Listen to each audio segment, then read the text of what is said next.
Come along for a day in my life as an artist living in Tokyo. Today we are hitting up Tokyo Art Book Fair to be inspired by the amazing and quirky creativity, and then checking out a very cool exhibit from the legendary animator Yoneyama Mai. Hi there, I'm Bingying, a traveling watercolor painter living in Japan, and welcome to my brand spanking new English channel where I'll be sharing how I capture the world in my sketchbooks as I travel across the globe, and also share tidbits of my life as an artist living in Tokyo. Now let's get right into my first day in my life vlog. With Christmas just 4 days away, I couldn't resist going full festive with my outfit today.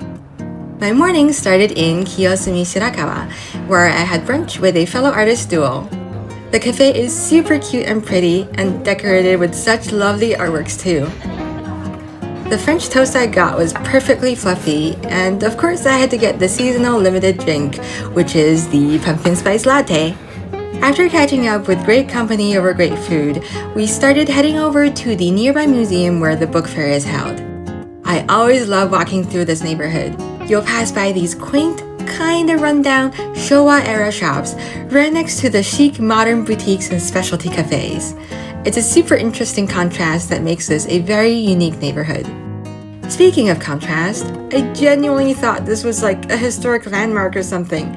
But nope, it's a public toilet. Japan never ceases to amaze me with these dedication to details. We finally arrived at the museum, and the outdoor area was set up like a little festival marketplace. Food trucks, snacks, and stalls full of book-themed goodies. I love these t-shirt designs featuring traditional Japanese bookstores. And I ended up getting this shirt for my husband, which says, Many of the literary masters have poor eyesight.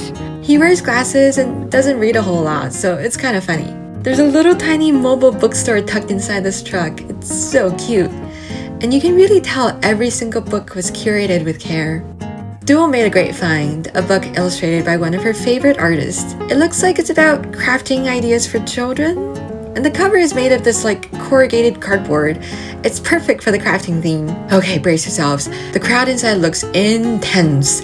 We're definitely in for some shoulder-to-shoulder action today.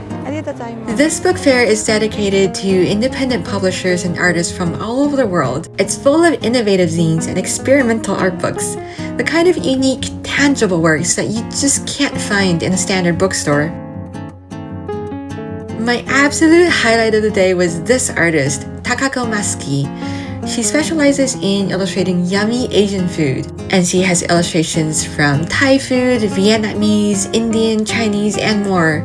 She actually lived in Shanghai for 5 years, and I was really shocked when she spoke fluent Chinese to me. She had this poster, I think it's a Riso print. It features her favorite Chinese dishes from her time living there. It brought back a wave of childhood memories for me growing up in China, and it made me a little bit homesick. This little lunchbox packaging is such a clever idea. Inside there are a bunch of tiny zines, each one focusing on food from a different country in Asia.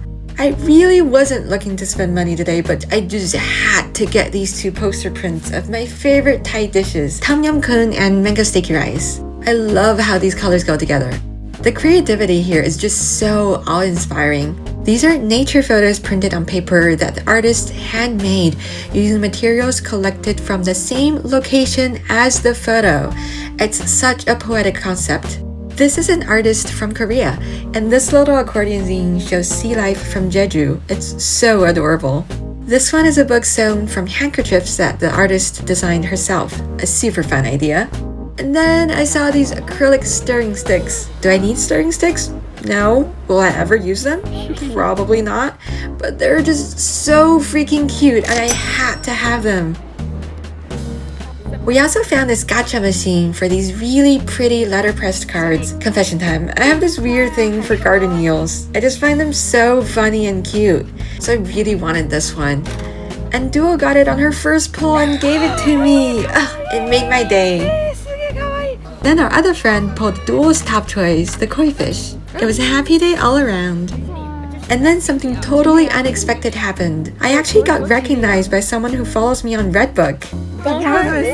真的吗？你好，你好。之前一直在看你的视频，然后感觉你这里有的时候画画也特别漂亮。谢谢。 She and her friend are both artists who moved to Japan recently. We really hit it off, and I'm so glad I made new friends today. I was getting a little claustrophobic with the crowd inside, so I stepped into the garden for some air. There's this little drawing station where you can paint on scrap fabrics to hang up. The markers were running out of ink, so it was a little hard to get solid colors from them, but I've never painted on fabric before, so this was a really fun experiment. Cheers to friendship old and new.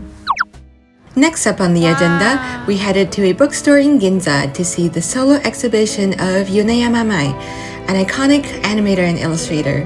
The centerpiece is this massive sculpture based on one of her illustrations. It's absolutely stunning to see all of the intricate details. If you're not familiar with her work, she is a master of dramatic lighting and loves to use these really imaginative neon dreamy colors. Her poses are so dynamic. It always feels like the character is frozen mid-motion in some epic movie scene. There's this surreal, ethereal quality to her work that you just can't mistake for anyone else. We actually got incredibly lucky and caught a glimpse of Yoneyama sensei herself in the gallery. She seemed to be giving a private tour. It was unreal to see the legend in person. On my way out, I naturally drifted into the stationery aisle, and that's when I saw them. The new Harry Potter inks from Ferris Wheel Press, and oh my god, are they gorgeous. Just look at this beautiful shade of gold for Hufflepuff. Finally, us Hufflepuffs get something nice for a change. And the cap is a miniature of each of the house mascots. Adorable. I was debating whether I really needed more ink. But then I saw the bookstore is giving out a free Yoneyama Mai book cover with any purchase over 4,000 yen. So there, the decision was made for me. I had to buy the ink to get the free poster. Yep. They call it a book cover, but I'm gonna be using it as a poster. The gold foil details are stunning, and honestly, having this next to my vanity makes me feel like I'm about to do a Sailor Moon transformation every time I do my makeup. And to wrap up the day, bubble tea, of course.